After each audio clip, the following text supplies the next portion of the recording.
Welcome to another episode of the Tock Show. This one is a little bit special. This one's a lot special actually. We have got Pietro from the limited edition here, and he has got a lot of the limited edition watches from a lot of different manufacturers. So how are things going, Pietro? Nice to see you again. Nice to see you. How are you? I am doing well. Even better that we've got these guys here on the table today. So for listeners that haven't heard of the limited edition, give us a brief rundown about the company and how it all came to be. Yes, so I've been in the watch industry for the last 20 years, which makes me feel a bit old now already. But this was a very good time for me to accumulate the experience and the passion to what I really love, which is independent watch brands. Those watch brands that are free and ready to take risks and to innovate and to break boundaries in the field of watchmaking, and considering watchmaking more of a form of art rather than an utilitarian kind of instrument making. Yeah. So I have set up in 2015 an online platform called The Limited Edition on the back of the fact that I thought over these last 15 years prior to that independent watch brands don't get the visibility that they deserve. True.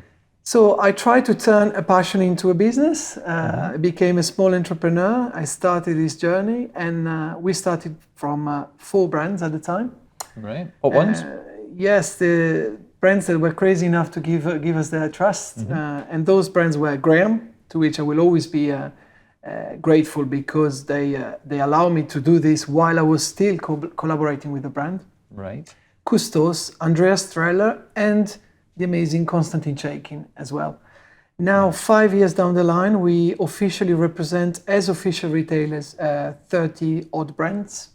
And we are also agents for some of them in the UK and in the Middle East. So we've become, I like to say, ambassadors of independent watchmaking worldwide. Yeah. Now, you came to us through Dave Sharp, Floatlight, who many of listeners and viewers will know from Red Bar and been on previous podcasts and editions of this show as well. He bought a Konstantin Chaykin Joker watch from you.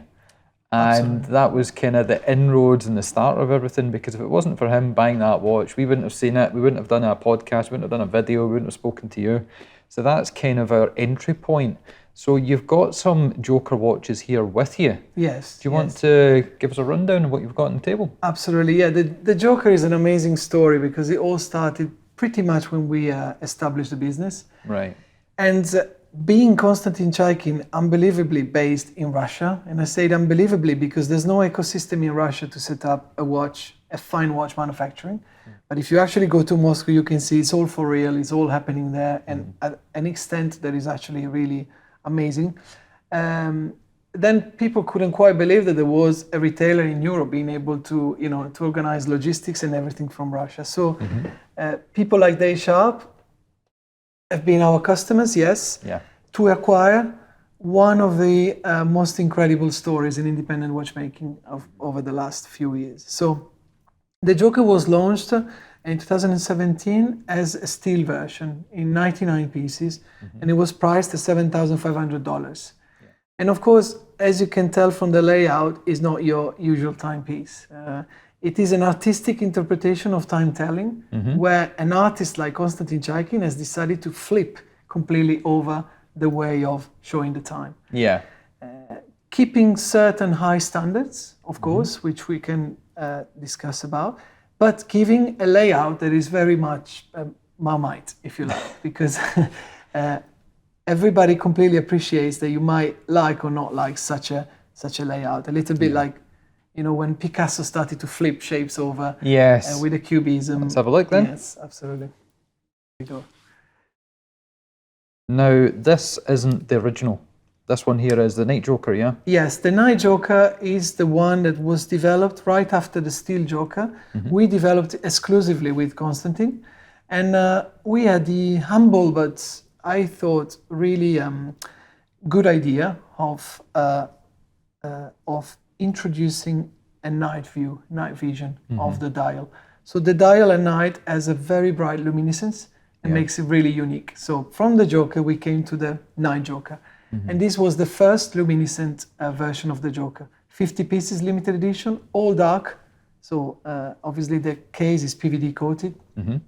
And the dial itself has a nice interplay between a grey, a matte grey color, and a blue, a very shiny kind of navy blue, which adorns the guilloche dial.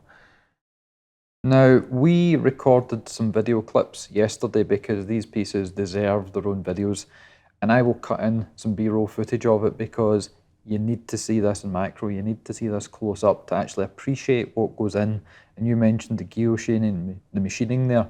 It is phenomenal. Yeah. The way the light plays on it is just incredible, especially for the price, obviously, that you were telling us. So how much are these ones, the special editions? Now the original Joker has crept up to, as we said, over $20,000 in the secondary market. So they are very, very sought after pieces. But the Night Joker, if you're interested in a brand new timepiece, is the most affordable option at the moment. Yeah. And it retails at around £15,000, including VAT. So it's 12,800 excluding VAT. Right. Yeah, there's a lot to say about the relevance of this collection because it goes far beyond the I like it, I don't like it. Because when the Joker, in the form of the clown that we have here as well. Okay, the next one, right. Managed to win the Grand Prix de l'Horlogerie that's right, yes. prize in 2018. Yep. The cards on the table really, really changed. Because this piece has become from just an opinion maker, I like it, I don't like it, it's crazy, it's not crazy, I hate it, I love it. It's become a piece of history of independent watchmaking because 10 years ago, it would have been very, very difficult for a watch with such a layout to be picked out for a prestigious prize like the Audacity Prize at the Grand Prix de l'Horlogerie. So from that moment, also there was a bit of institutionalized kind of buzz around the brand. Also, if you consider that this is probably the simplest watch that Konstantin is producing because he's famous for producing some of the most incredible complications in-house in Russia. Okay, right. For the viewers, do you want to explain how to tell the time on it? That would be a good idea, wouldn't it? It would be great, yeah. So we've been talking about the aesthetical layout, but of course there is a functional interpretation of the dial itself, which is showing on this left eye the hours, on the right eye the minutes, and then the mouth is technically showing the moon phase. So we can also show the action. This is a brand new piece. It's the Clown 2, so it is sold out, but it's brand new as it's not been worn before. This is why the gloves are out. Yes, are out. Yeah. So as time goes by, you can see how the minute hand is rotating on the right and the hours on the left. Which gives a nice googly-eyed look, no matter what the time of day is. Absolutely. So you can say that every time of the day you'll have a different expression from the Joker, or from the clown, like in this case. Every single aesthetic feature has a functional meaning and a function literally, right? Including the ears. So if we consider the case to be the head, you see the two ears. So the right ear is obviously the crown, which is a standard crown and works exactly as as you would expect it to. Yep. And the left crown, which is the corrector to the moon phase, which unfortunately you can't see in the clown. Maybe if you want to hold this, I can show it better on the Night Joker. Otherwise, I'll have to spin that for. Yes, for a bit. I know. So the moon phase here, in the form of the tongue. Yes. Yeah. Now, there's been other editions as well.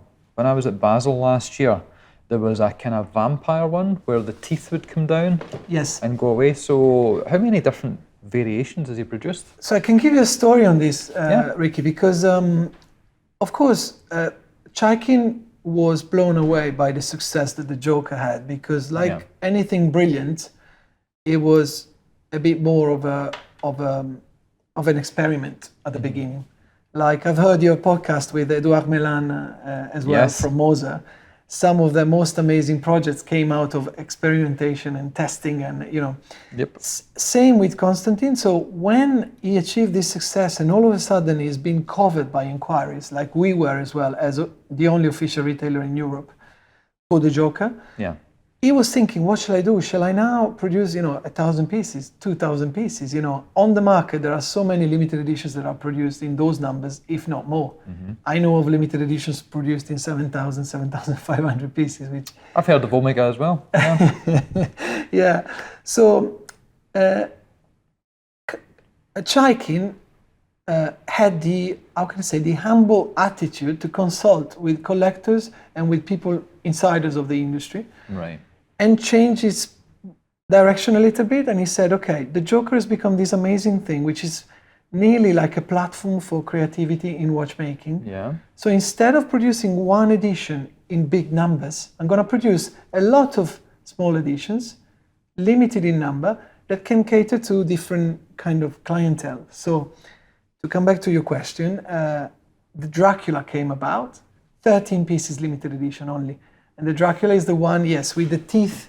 Yeah, 13. The teeth that would come out at midnight, basically. Which, if you think about it, is a genius idea, because it is nothing more than a date function in terms of the movement. Yep. And then from 10 o'clock to 2 o'clock, you know very well that your mechanical memory and the module linked to the date will move at that time. So you're just repurposing mechanical movement that already exists for a different purpose. Absolutely. Yeah, the Joker is just it's an ETA modified movement, heavily modified, because the vast majority of components you see in this watch are in-house made in Russia. But the caliber is actually an ETA modified, but it's a bit of like a metaphor of life. So it's like buying an engine from Ford and tuning it. Yes. Making it better than the original. Completely. And we live days where the whole idea is to use as efficiently as possible what already exists and what is already there. So Chaykin took it to the extreme in this sense.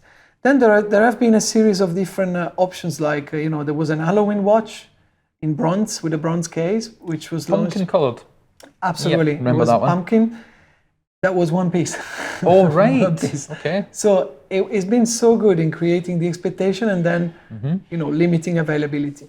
Was there one as well with a loop for the eye? Yes, that is the selfie, as called. That's the what it selfie. is. Yeah. But that was only done for the Only Watch charity auction, which is the most important charity auction, as far as watchmaking is concerned. Yeah. And so one piece. And that's a self-portrait, a little bit like, Velasquez in art, a self-portrait of the artist in the motion of actually assembling a watch. Yeah. So genius idea, one piece limited edition. How much did it go for? It went for around about $50,000. Not bad. Which all went to charity, of course. And of course, the Patek Master Chime, who went for 36 million, took all the headlines, but give him a couple of 100 years, not be worth the same. No, that's the thing. So you were recently overseeing Konstantin himself, weren't you? You go back and forward quite I was in Russia last week. And again, Konstantin being Konstantin, he has this amazing, very humble approach to whatever he does. When you ask him simple questions like, where does your inspiration come from? He would tell you it comes from whatever's not been seen yet. Or you tell him, what is the brand that makes you tick the most? Or the watch that makes you tick the most out of all your production, it would go like the next one that I'm going to make. Yeah. So he's a guy that is committed to just innovate, looking forward, not backwards. Yeah. Taking risks. He doesn't care about being criticized or whatever. It just goes his way. And that's the driver that has always been the engine of watchmaking in general, which is why I'm so passionate about this. Because it becomes even irrelevant whether you like or you don't like a watch like this. So is this your own watch then, this one? Yes, so this is my own Night Joker, which I made sure I kept from the 50 Right. So we've produced now 30. 10 are coming in the summer. Half of them are pre-sold. And then there is 10 coming to finish the series in 2021. Now, looking at your one there, And the one that you've got for sale, there is a difference. There is a difference, A yeah. unique strap on that one. Yeah, Konstantin being Konstantin, as I went to Russia last week, he prepared a surprise for me, which is the tie strap, which is now becoming an option for the Night Joker. Perfect. So if you order a Night Joker today, there is this option to have an accessory in the tie strap, which is really, really cool, because also it comes with a little, I don't know if the camera will be able to spot this, but with the little lapels on the side that are actually...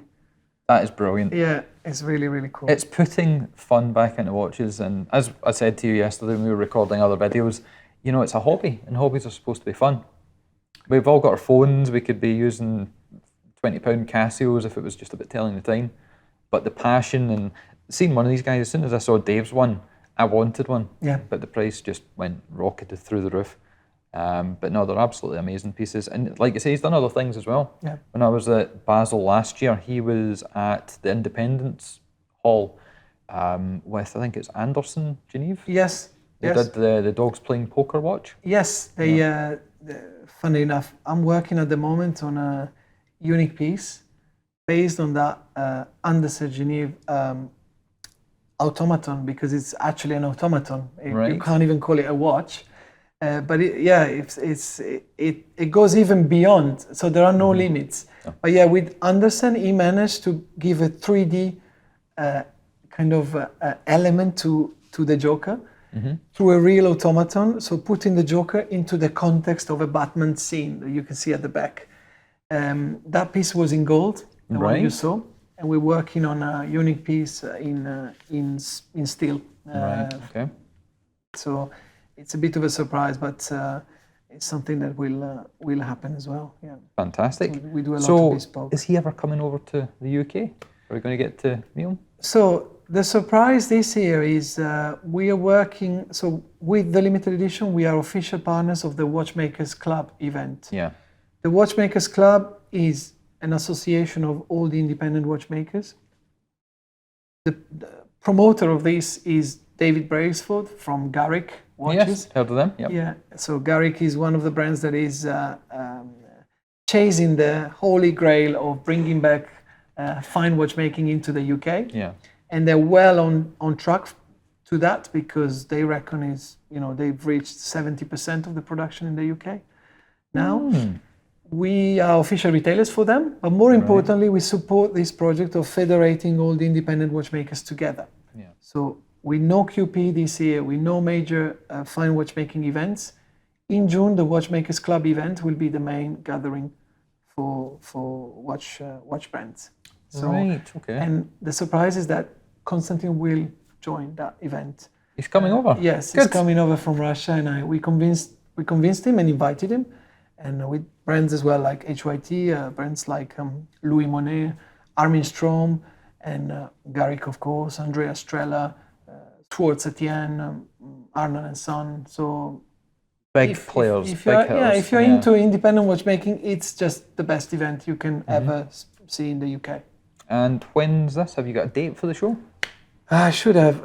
It's in June. I want to say the 24th of June. I should double check that. We'll put details either on screen just now or in the description. Yeah. Oh, that's cool. It's round about the end of June, yeah.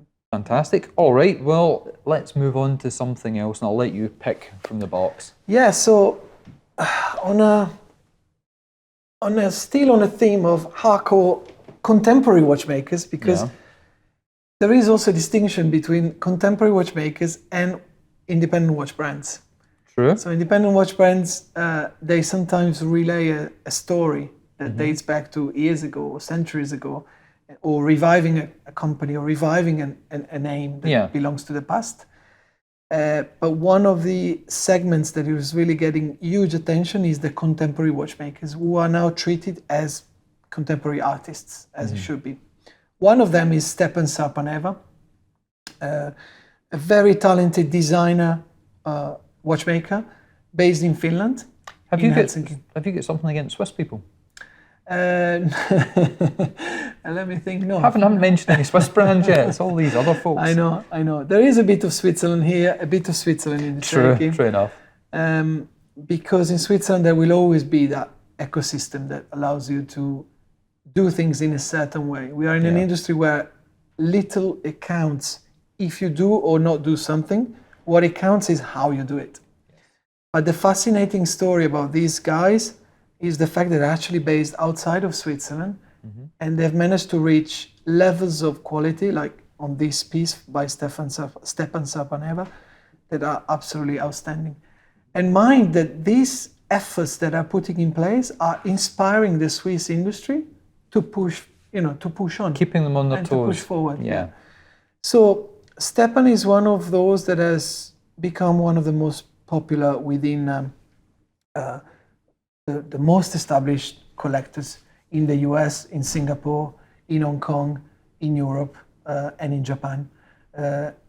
We've been trying to seduce Stepan to be on board on our platform officially, but the demand he has on the pieces is so high that it doesn't need to basically be listed on a website like ours. Okay.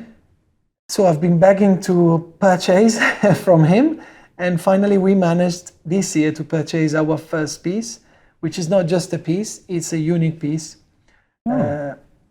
of a series of 3 that he started to produce in 2011, if I'm not mistaken. Right. This is the 3rd Northern Star piece which is out there, but every single one is different. Reminds me of, I think is it Excalibur? The I'm trying to remember who makes it. There's a watch that's got a similar kind of look. There's the Excalibur by Roger Dubuis. Yeah. So Roger Dubuis used to be a very, very edgy independent watchmaker. Now they belong to Richmond, and it's funny to see how in the last 10 years they have tamed down. Things change, yeah. But you can see the work on the case. It's reminiscent of what Roger Dubuis tried to do. But Roger Dubuis prices are quite extravagant. Yeah. So how much would this set you back? Yeah, for a unique piece, Sarpaneva unique piece with a heavily modified Soprod caliber like the one we have here, we are at around £15,000, which is a good entry level for independent watchmakers. 15k for a unique piece. For a unique piece, yeah, with gold inlays. Yeah, that's not expensive at all. Not at all. That's fantastic. Sir, can I ask a question? Oh, there's Rick, our silent partner in the background. On you go, Rick. I shall be silent no more. As I understand it, the moon phase that's on that is actually somewhat of a self-portrait.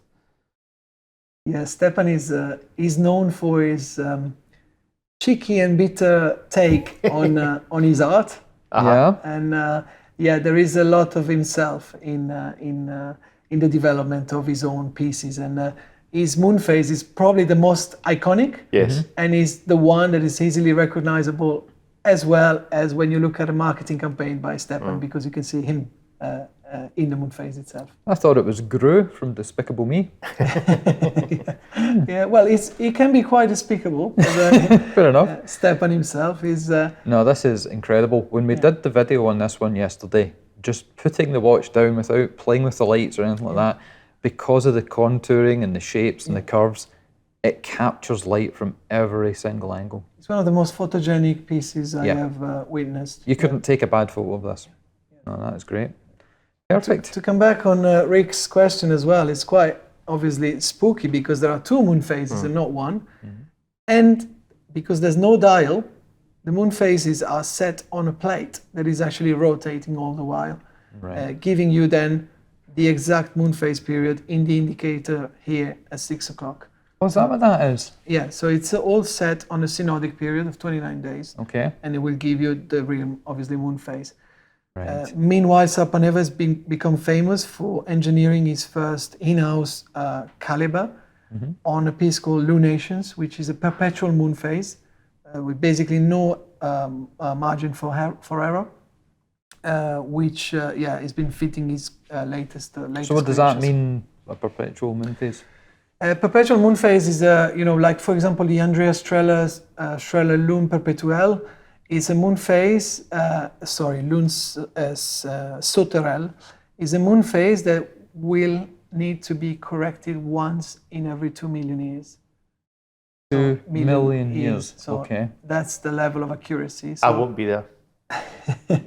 Right, okay. So that's what you call a perpetual moon, of course. Andrea Strella is the extreme of that concept, and Sarpaneva has been working towards those standards as well. Wow. And again, in-house, Finnish watchmaker, amazing achievements. Yeah, that's great. All right. You didn't ask me what I was wearing, Ricky, in the wristwatch check.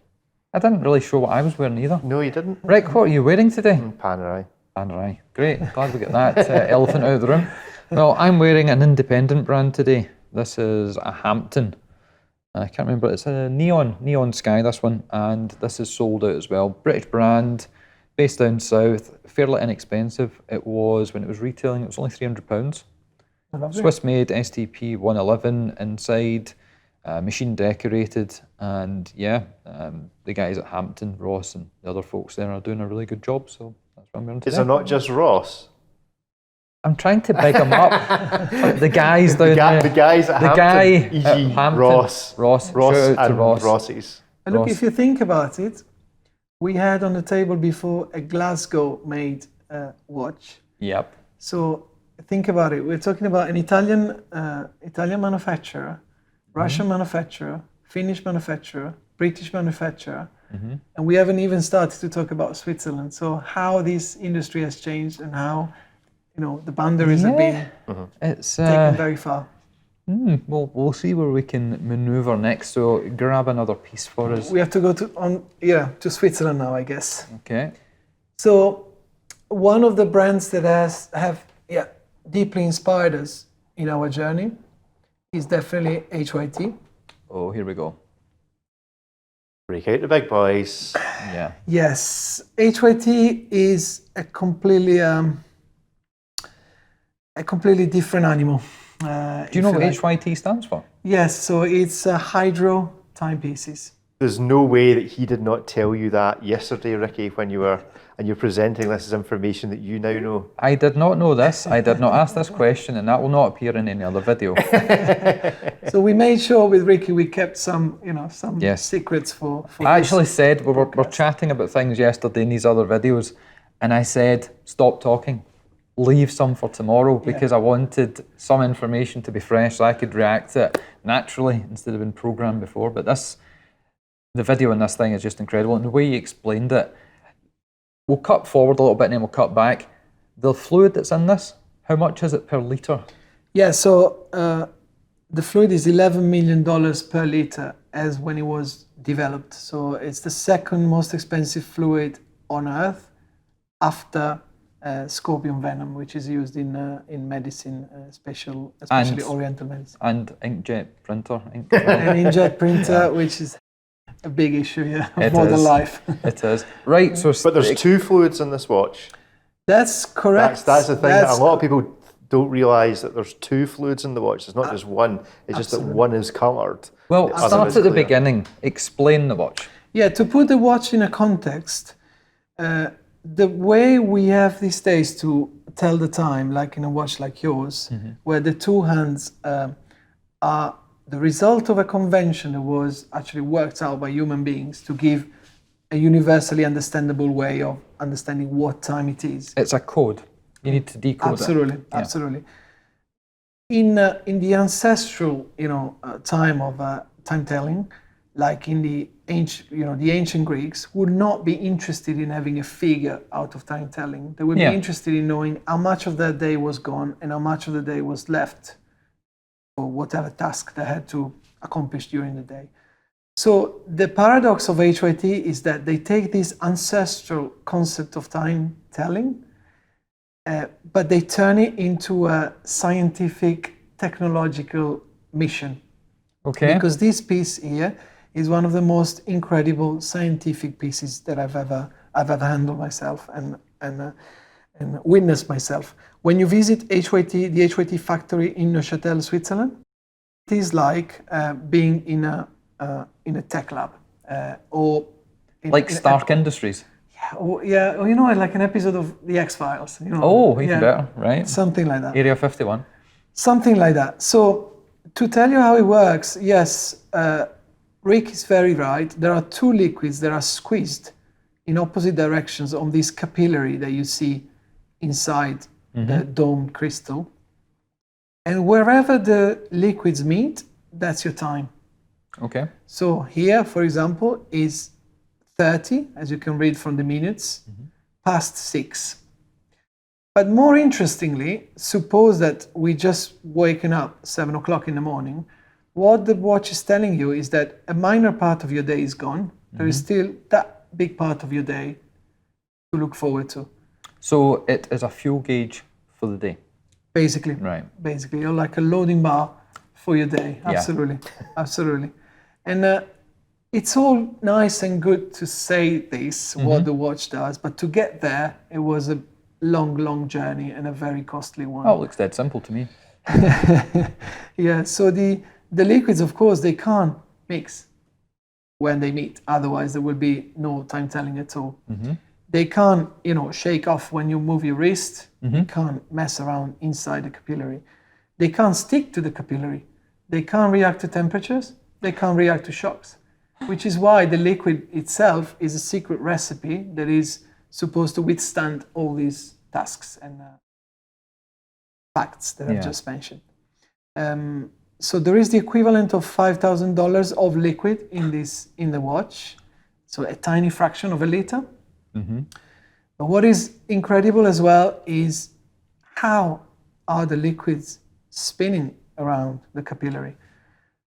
The how is because of these two bellows at the back. So the two bellows at the back are also reservoirs. So one contains one liquid, the other one contains the other liquid. And when the mechanical part of the movement gives the impulse to the bellows, the bellows then squeeze one liquid against each other. And what happens is that as the day goes by,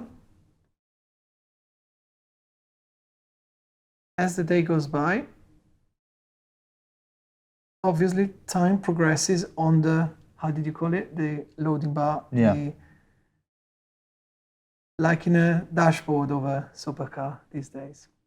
Well, looking at it while you're doing that, if you hadn't explained or mentioned they can't, I'll let you continue because I know you're going to have to bring it all the way around to show us the next trick. They're not mixing.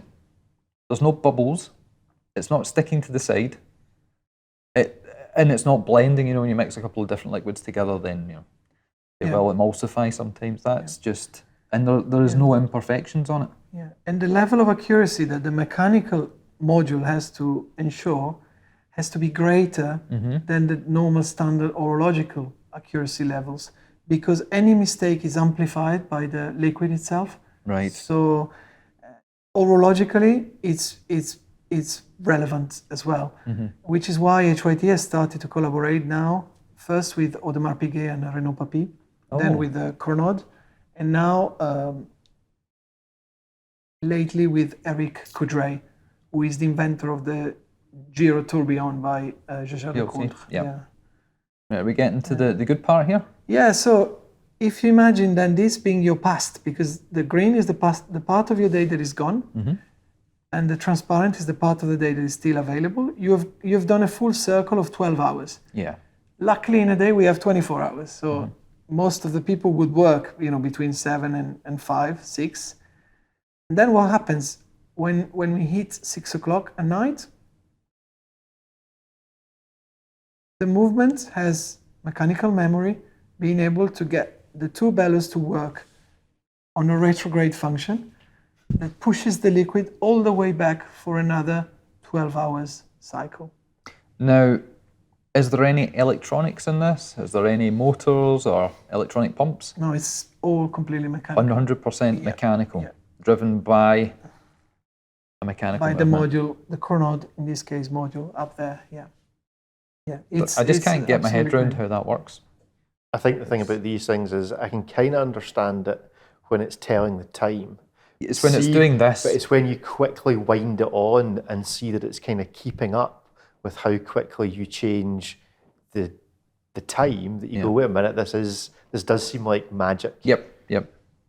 Now, you were also telling me that the components in this, they're not just Swiss. There's another special place they came from. Yeah, so the bellows at the back are, if you want, they're a bit like, what balance wheel we do, to a standard movement. So it's the critical part of this mechanical module. And they have, like the liquid, they have to be special characteristics, and they're actually manufactured by NASA. And HYT buys this from NASA. Obviously, they were produced by NASA for completely different reasons to watchmaking. But So hold on a minute. HYT have got the up on Omega. well, I like that's that. a nice way to put it. Yeah. So basically, yes, the science in here, and don't get me wrong, it took a lot of. It was a long journey for HYT. Actually, at the beginning, when they started, there were some issues, with the overall performance. We heard. Yeah. So there's no secret. It's like You got to break a few eggs to make a cake. Yeah. And also here, we're not talking about a new tourbillon, a new minute repeater, a new chronograph. This is a brand new invention. It's not an innovation. Yeah. And when you invent, there is a testing period. But we've been partners with them over the last 5 years now, and the level of quality is really, really high. It's astonishing. And how wearable is it? So we're not allowed to try it on, Rick. Do you not listen? Yeah, I'm trying to get him to say it's very wearable, and then chuck it you over can here. surely, put it. I will sit Pose it it on your my wrist, wrist. yeah. So it's an interesting. Because the strap is so low down at the bottom, it just sits on perfectly. That's the idea. So it's been, compared to the first versions that were launched at the beginning, now this is called the H0 because it's been stripped off the original case. So there's literally no case, and there is a massive piece of sapphire protecting the movement. Now, there is a misconception about sapphire crystal. People have this idea that it's actually a fragile material, but it's actually more resistant than steel, and it doesn't get scratched. It doesn't get any scratch, providing that it's carved out by one single piece of sapphire. And this is No stress points. This is exactly what it is. Yeah. I think that'll work fine on the farm. You'd love that, wouldn't you? How much does that one cost? So the entry level in the UK is £36,000 for the HYT H0 collection. I mean, is it just me that 5 years ago the thought of spending that on a watch would seem ridiculous? But as I'm sitting here looking at that going, that sounds all right. That's the problem with that. It's a problem with this hobby. Yeah. How much does a Porsche Cayman start from again? Yeah. Now, what's this? This is another HYT, but a little bit different. Yeah. So because of the this interpretation that we've just given of where is your past and where is your future, there is a lot of philosophical meanings you can give to it. Because why, for a start, we make expensive mechanical watches at all these days, in these digital days, and why is time telling still relevant, still important? Well, in HYT's view, it's all about now being able to chill, to enjoy the present and not stress too much, either about the past or about the future. So, because ultimately the time we have available is limited, and this provocative piece called Soon Now, so it puts the accent on the now. Okay. It's in the shape of a skull and is a reminder of how limited time is and how we should try to make the most of it. What is it they call? Is it a mentamore or something like that? Say again, sorry? Mentamore? You're just making up words now. No, yeah, There's a term for when you see skulls in art. It's to remind you, time is always going and you're going to die at some point. Yeah, I mean, there will be. I'm from a country where the Day of the Dead, for example, is a big kind of celebration. Oh, don't say that. I mean, coronavirus. No. In Mexico, the Day of the Dead as well is. Festival of the Dead and things. It's a celebration to life, ironically, rather than a spooky kind of reminder that. Live every day like it's your last. Absolutely. Yeah. So this is what this piece is supposed to show. Compared to the piece I was showing to you before, where the green... I'll take this. Yeah. Give me that. The green liquid here is the past and the transparent liquid is the future. Yeah. In here, they have swapped the colors to give more importance to the future rather than to the past. Good idea, yeah. Technically, the incredible thing is the capillary that here you see as a round capillary, here is in the shape of the skull. And I've seen myself, the ladies in Neuchâtel, shaping these capillaries with a machine, which is actually hand-driven. And if you look closely, you can see that the actual words for the hours are marked. You go around it. Yes, for those that are brilliant. passionate about reading time on a watch. Yeah. Yeah, who actually use it for its designated Yes. purpose. Yeah, just put an iWatch in your other wrists. And Yes. obviously, we shot some video yesterday, but the lighting was different. It's actually raised pins Yes. that make out the design. Yes, that gives a three-dimensional effect to the skull itself. Yeah. We haven't mentioned as well, we kept it for today, that the watch is also showing you the power reserve and the small seconds as well, through the eyes of the skull in that case, Yep. which is a bit, we talked about the Joker and the clown. Another way of using the eyes. The movement at the back is still a chronode. Uh-huh. You can notice how it's been pushed to the top to house the bellows. So it's like a hybrid car. You've got the two distinct parts that drive the mechanism. You can say that. That's great. And how much is this one? So that we are in the region of the 55,000 pounds with the VAT in the UK. Now, are these limited pieces or are they? They're all limited. They're all in very limited series. Yeah. Okay. Some of them, like the H0, in a limited run, but open production, but limited run. What I can give you is that HYT altogether produces 400 watches a year. That is nothing. That's Yeah. it. That's it. Same as the number of watches you own, Ricky, when you add all those Invictas up. I was thinking that. Yeah. So, yeah, we are official retailers and official agents for HYT, and I couldn't believe the brand wasn't in the UK when we took it on. That is brilliant. Excellent. Okay, let's move on to the next.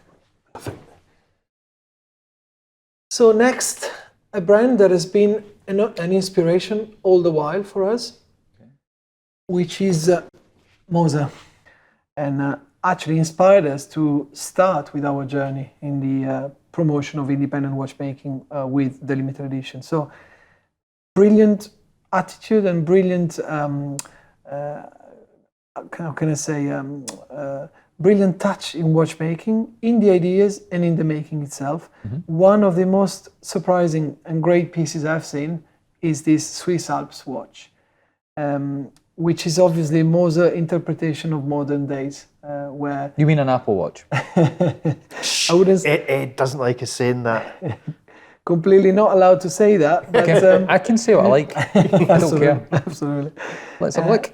But yeah, what was happening in that particular period of time when Moser decided to come out with something like this? We know there was a functional reason for Moser to come out with a square-shaped movement. So they could sell straps that would fit other watches. Yes. But in an era where, smartwatches are selling in excess of the whole of the Swiss industry altogether, Yeah. what is the meaning of mechanical watchmaking? And Moser has decided to show that very, very plainly and very, very openly by fitting a smartwatch design case with one of the most amazingly finished mechanical movements that you can find on the market. Now, they haven't just taken a round movement and plonked it in with a spacer. That fills the whole case shape. So it's, I don't know, I suppose a bit like JLC fitting the movement to the watch. Yeah, it does. And round shapes is, by definition, a dangerous thing in watchmaking. Never mind mimicking a smartwatch and fitting it with the finest mechanical movement. It was, as you've heard as well from Edouard, it was Prior guest of the podcast, good guy. absolutely. Yep. It was a gamble. It was a loud shout at the time, but it proved to be one of the great moves they have taken to establish Moser as one of the leaders of independent watchmaking. So one of the big boys in independent watchmaking. Well, definitely. And I love this. I love the cheeky take, the cheeky attitude, and irreverent kind of mind frame.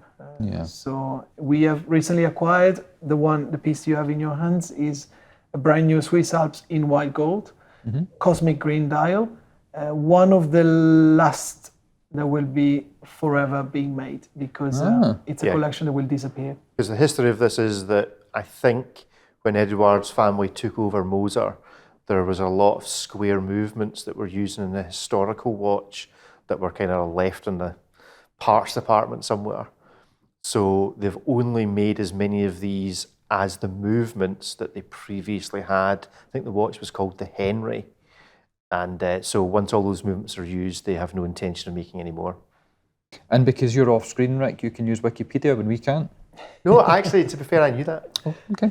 Now it says on the back. I used Wikipedia to look it up like weeks ago, but I knew it. Fair enough. On the back it says 1 of 20, so there's only 20 of these around. This particular execution, yes. And there's not many more existing altogether as a Swiss Alps. It's a piece that, in my view, will stay forever as a historical, because talking about smartwatches will always remind us of this particular moment in time that we have lived when smartwatches completely took over the business in a way. And it's a reminder of the fact of why we conversely like mechanical watchmaking. Correct. Yeah, I mean, you've got some absolutely stunning watches here, many of which I would like to own, but I think that this one is actually, as you say, this is the history piece, because this will, 40 years from now, this will hark back to the point in time when the smartwatch took off. So how much is this one? So this one goes for $25,000 retail, and again, it is the last piece, and I made sure we ordered one of the last ones from Moser. So with limited edition, do you seek out particular pieces that you know are just about to sell out and you want to get the last remaining examples on the market? Absolutely. So because now we are established, of course, with independent brands, not only we officially retail most of them, but also we have very courteous and good relationships with all of them, really. Yeah. So we can help basically those collectors that are interested in independent watchmaking to gauge, to compare, to look for very rare things. We like to think on the back of 20 years experience, we have those contacts, direct contacts, that are very important when choosing something that is completely groundbreaking and not standardized, if you like. So I will pass this one back to you because I don't want to scrape it on the table. Thank you, absolutely. I will pass you the other one, the other Moser that we have here. Oh, the cheap Moser. Yes, so-called the cheap Moser. Jesus. So, of course, the Pioneer collection was a collection slightly sporty, slightly more casual, that was presented and introduced to make Moser as well more, how can I say, affordable. So this is more of a middle class kind of a piece in a way. The only difference is in the case, because the case is not gold. The case is steel, stainless steel. Okay. But the quality of the movement, everything else is the same. Everything is completely in-house in Schaffhausen. And I think... Where is Schaffhausen? So Schaffhausen is on the eastern border of Switzerland, near Germany. So it's not actually in Germany? No, it's in Switzerland. It's Switzerland, and it's where IWC is based as well. Yeah, that's what I think IWC are based there because of a historical link with Moser, when Moser were set up. Because if I recall correctly, it was something to do with building a hydroelectric project or a hydromechanical project back in 18-ump. And that was what they used to power the machines that they used for manufacturing in Schaffhausen. No, it's a fascinating story, and I'm not as well prepared as Edouard Melan has been, obviously, in your podcast. But at the time, talking the 19th century, Moser was a planetary, watchmaker. It was a brand. In those days, it was so hard. The concept of brand was not even entirely there, and they had thousands of employees as well in Schaffhausen. So there is the ecosystem that we were talking about before when we were talking about Chaykin as well. In places like La Chaux-de-Fonds, near Neuchâtel, the so-called Watch Valley, still these days, 1/3 of the population is active in watchmaking. So when you decide to start a new brand, start a new production, everything is there for you to leverage on, basically. Now, this is just, how much is this one? So this one is 11,300. What we call Zenith Inventor money, Ricky. No, it's cheaper than. Right, this is incredible. Fully in-house. For those that are not familiar with Moser, they don't even use the Swiss made on their dials. Sometimes they don't even put the brand because they feel like they don't need to. Don't need to, no. To put any layer on top of the fact that they produce everything in-house. Swiss made, to be called Swiss made, you only have to justify 60% of the costs of producing a watch. It's the cost, it's not the volume of parts. Is the cost. So you could get the cheapest thing from China and have someone sit there for a couple of days. Yeah, I still have lots of friends in the watch industry, but so I wouldn't. That's my interpretation of it. No, there is obviously Moser have been very outspoken about the fact that they don't recognize Swiss made as a label of quality because they regard quality as per what they do in Schaffhausen, which is making everything, including hairsprings, which is a holy grail of watchmaking. Yeah. Completely in-house, and I've seen it myself, and I've touched the hairsprings myself as they do it. So it's amazing. It's totally amazing. So there was parts of this we filmed, as I said earlier, we filmed quite a lot of these watches yesterday, but it's amazing to see a watch react one way under certain lighting conditions, and the same exact watch just a day later with different lighting. It's dazzling. Yeah. And even this kind of, I don't know what you would call that, it's kind of like striated edges on the side. Yeah. The fact that on the flanks here, there's just an ever so slight bevel. Yes. That you can only see under certain lights. Yes, it gives an architectural element to the case itself. The dial as well was a genius coup in my view, because the Fume dial has now become sort of a fashion as well. If you look at sometimes at entry-level fashion brands now, a lot of brands are toying with this idea of Fume dials. Yeah. Do you want to explain what that is? Since I don't have a clue. Fume dial is obviously, is obviously a smoked dial. If I translate literally from French, and it's where the dial is able to create different patterns thanks to the light. So the dial comes alive and it comes multicolor. That looks like a hologram. It is so deep. Yes, absolutely. So Moser. That was the aesthetic trademark for Moser when the brand was started to be established.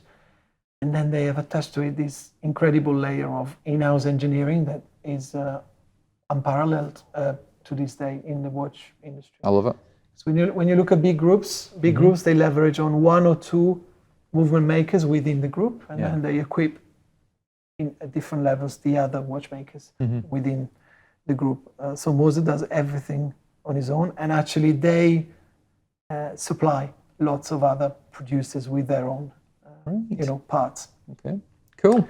So let's move on to something else. Absolutely. We just have a couple of interesting pieces. What we do at the limited edition is we cultivate an interest for any brand that is actually interpreting watchmaking in a slightly different way, regardless of the price level and regardless of where the production is actually based. Okay. One of the brands that is a lot of fun, for which we've been lucky enough to acquire some of the rarest pieces, is SevenFriday.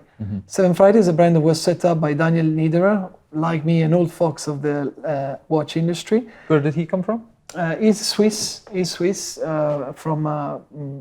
The brand is based in Zurich, and after working several years, like me, in the watch industry, we used to work with the same brand as well, which was Graham Watches at one time. Yeah, the grenade watches. Exactly. So Daniel thought, again, like an independent watchmaker, that he needed to show a different side of watchmaking. Yeah. In his view, it would have been to show that quality and fun can be provided even at a very affordable price level. So he started to produce these very cool squared-faced pieces. He named the brand SevenFriday to give a philosophy of fun when you enjoy watchmaking in life. Every day should be like a Friday. Right. But it worked out a fairly technical product that you'll see now, where every single detail is very well looked after. And for the price point, these pieces give the perception of very, very high standards, I have to say. Right. So when you say a square piece, it's a rounded square. It's almost like a 1950s television. Yes. And this one especially with the wood. Now, is that just effect or is that actual wood? That's actual wood. So in every single piece, this that they call animation ring will be of a different material. So they've been very clever in working with different materials and limiting to very small limited editions numbers. Okay, now you're going to have to explain what the little dials and digits and stuff mean on this one. Yes, there are different collections, most of them showing time in a different way, like properly like an independent watchmaker would do, experimenting with time telling, but also working on a multi-layer dial structure. So the dial is made of multiple layers overlapping each other to give that depth. It's a big watch, so you need that depth within the dial to give that structure to the watch itself. This that you see is probably the most successful SevenFriday to date. It's a legendary limited edition called Woody 1, which was completely sold out and used to retail at £1,500. Have they got one called Buzz? Yes. Yeah, and there's Bully. There's a lot of others. So the Woody now is worth in excess of £3,000 on the secondary market, which shows how when you do things differently, you can be surprised. What you're saying to me is that the secondary value of this piece is dramatically more than the purchase price. Yeah. Is this brand new? Is this like new old stock, or so is this this is from second-hand? a private collection of a private collector, and it was unworn. So we have it with the original warranty and the box and all of that. And it showcases two things. First, that as the limited edition, we take pride in being able to source, even the rarest limited editions out there. And secondly, there is a big myth sometimes when people are hesitating between a mainstream brand, a purchase of a mainstream brand watch or an independent watch. Yeah. Because value can be in any brand. Yes. Depending on what you buy, in which particular time, and the success that the brand obviously has thereafter. But in independent watchmaking, we've seen that in terms of investment value, things have gone in a very interesting direction. Although me personally, if you ask me, I think independent watchmaking is for having fun. It's the fun of having something that is completely extraordinary, out of the ordinary, and a story to tell on your wrist. Not just another sub-homage. That's the point, yeah. Cool, right, and let's finish up with something different. Last but not least, of course, a little mention to, for me, the father, in a way, of all independent watch brands, because Corum is now not anymore an independent watch brand. It belongs to a group called Aiden Group. But in the 50s, Corum was the first brand that dared to be different in a way and to really flip certain rules in the field of watchmaking. So when I started the limited edition, I was really honored to have Corum within the brands that we represented. And actually, Corum was the first brand that gave us the opportunity to work out a special limited edition only for us. Right. Which was this bubble. This bubble that was produced in a run of 50 pieces. Again, another watch that under this light looks completely different to the last video session that we did. That is just... That's cool. From this distance. Can you see it from this distance? Yeah, I can see it. I can't stand any chance of being able to read what it says on it, but the bubble on it is absolutely epic. I find it crazy because when I started in watchmaking, it was around the year 2000 when the bubble was launched. The bubble was a bit of a... That was when the internet bubble exploded as well. Yeah, exactly. Yeah. And it was like a contemporary shape and a contemporary feel to the piece. Whereas if we look at it now, it weirdly looks a bit vintagey. I don't know if you agree with me, but it's got a vintagey kind of... yes. It's got a vintage futuristic look. Exactly. I was looking for the word. Was it Rolex? Space 1999. Yeah, you're thinking of the one... Rolex or Omega? It's Rolex. It was the Rolex one that had the big massive marble on the top of it like that. So is this the last one you've got left? We have a few pieces left out of the 50. And we'll always keep a few because this was a historic moment for us, when an established watchmaker took notice of what we were doing. Yeah. And it's something we will never forget. In terms of price, we are around £4,000 for this edition without VAT, so 5,000 with the VAT. Is it a unisex watch? It is. I mean, it is classed as a unisex. To be completely honest with you, this is a 47 millimeters. So you need a good size wrist for a lady. You know, Hear that, Rick? You're in luck. but but the bubble comes also in a smaller version as well. Right. Not this specific edition. Not for me, this one. That is. It looks so different. Yeah. So different from yesterday when we filmed. And that's the point. You know, I sometimes do interviews with, you know, some of the watch brands, and one of the questions I always have is, there is a thing I really don't like in watchmaking is when brands say that they are different, but they don't actually show it, because the ones that are showing to be different, they don't need to explain that they are different, if that makes sense. Yeah. And it's an underlying interesting thing I always Brilliant. stop thinking about. So of all the watches that you're exposed to, you could only take one away with you on a desert island. Ooh. What one are you taking? On a desert island, definitely the Joker, because he's going to be a companion. He's going to keep smiling.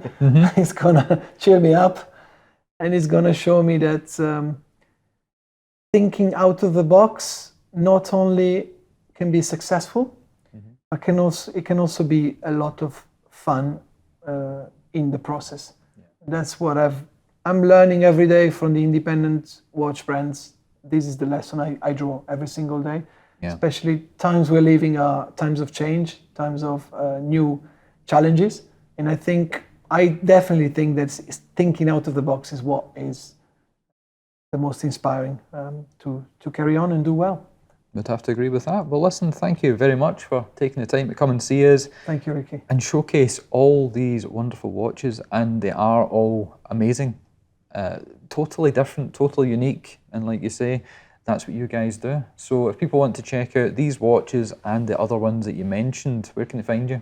Yes, so we are thelimitededition.co.uk on internet, and of course we have a nice little Instagram account where we try to feed the passion for the extraordinary, which is thelimitededition.uk. Perfect. Well, there we go. Oh, and check out their Facebook group. Facebook group's really good.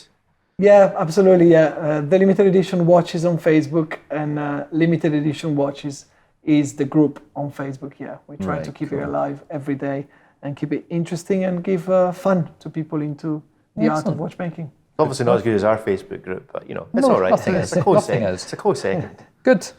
Well, I think that rounds things off nicely. No pun intended with the watch you're holding. So thanks guys for checking out another edition of the Tock Show. If you want to see more of these videos, subscribe to us on YouTube. Check out our website, scottishwatches.co.uk, and we do a podcast that's out twice a week where you get to hear our voices and not see our ugly faces. So that is on everywhere that you get a podcast. Spotify, Google Play, iTunes, Apple Play, whatever it is. Go and check it out. And we are on Instagram as well, are we, Rick? We are on Instagram, yes. Scottish Watches, and you're on Instagram yourself as @RickyWatches, and I'm @RickTikTok. So you can come and check us out. So I get to do my bit now. Is that right? On you go. Okay, it's goodbye from me. And it's goodbye from all these guys. Goodbye. Thank you very much. Goodbye.